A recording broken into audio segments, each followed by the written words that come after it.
I think it'll be one of the worst disasters in California history. Today on Daybreak, the Sonoma County Sheriff is speaking out about the wildfires in Northern California. It comes as the death toll has now climbed to 17. We'll also bring you an update on the fires still burning in Butte County, straight ahead on Daybreak. This is Daybreak, your morning news source. From the North State to the North Coast, get the facts right. Welcome to Daybreak on this Wednesday. It's 5:30. I'm Kelly Som. New overnight, the death toll from the California wildfires has now climbed to at least 17. As Danya Backus reports, hundreds more are still unaccounted for as the fires continue to rage in and around wine country. The massive wildfires in California's wine country are burning out of control, stretching firefighters to their limits. We have folks on the fire line starting their third shift right now that have not been relieved. Throughout Sonoma County, entire neighborhoods have been devastated. And this fire was fast. Personally, I think it'll be one of the worst disasters in California history. At least 2,000 residences and businesses have been destroyed, like this winery and this hotel.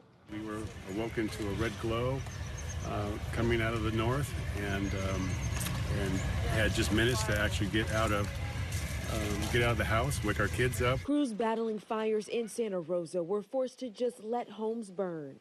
We don't have a lot of water, so the water supply is difficult.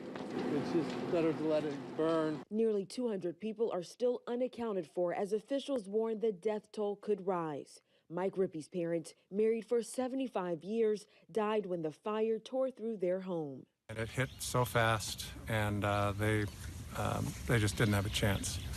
My mother had a stroke, and she couldn't move very well at all, and my father certainly never would have left her. In Southern California, firefighters are finally getting the upper hand, dousing hot spots in the charred remains of homes.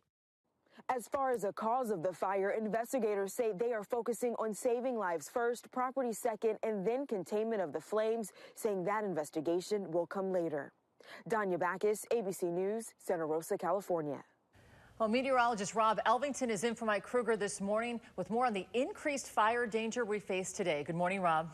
Good morning, Kelly. And we saw a break from those gusty winds yesterday, even a southerly wind for most of the North State and the North Coast. But unfortunately, those gusty north winds return. We're already starting to see a light north wind for parts of the valley and the foothills. So red flag warning goes into effect at 11 o'clock this morning, all the way through 5 o'clock on Thursday evening, not just for the gusty northerly winds, but also the low relative humidity values. And also, we're not seeing a whole lot of recovery in the overnight hours, especially tomorrow night or tonight and into tomorrow morning.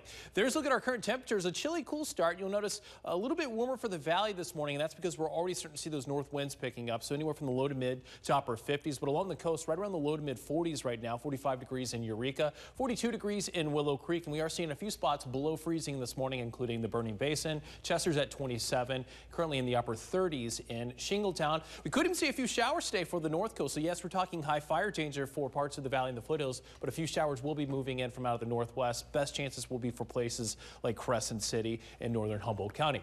Air quality right now, you'll notice we are seeing an improvement from north to south, and that's because the north winds at the surface and aloft will be pushing that smoke south throughout the day today. Back to you, Kelly. On the North Coast, the Redwood and Potter fires have burned 21,000 acres in Mendocino County. The fire started north of Highway 20, west of the Mendocino National Forest and south of Black Bart. There are still evacuations and road closures in effect. Evacuation centers have been set up at several places, including Ukiah High School and Willits High School. Several people went to Willits Library to find a signal to let their families know they're okay. Well, new this morning, we're hearing from Congressman Doug LaMalfa about the wildfires in California. He told us he recently visited Bangor after the LaPorte fire. There's a lot of devastation there, but also I saw where a lot of buildings, a lot of homes were saved by our fire personnel that were able to get in and you know, push the fire around them and not have them envelop on them. So it's certainly a mixed story of a lot of sad news, but some bright spots in what our fire personnel were able to do. LaMalfa added he believes the White House has been very responsive in events going back to the spillway collapse at the Oroville Dam and other wildfires.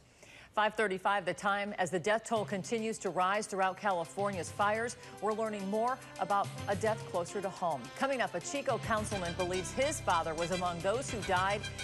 He shares what he knows about his father's last moments. And we're hearing from the president again this morning after the NFL commissioner said he now expects players to stand during the national anthem. And we are tracking gusty north winds again as we head through the rest of the morning hours and into this afternoon, along with relative humidity values. Details coming up right after this break.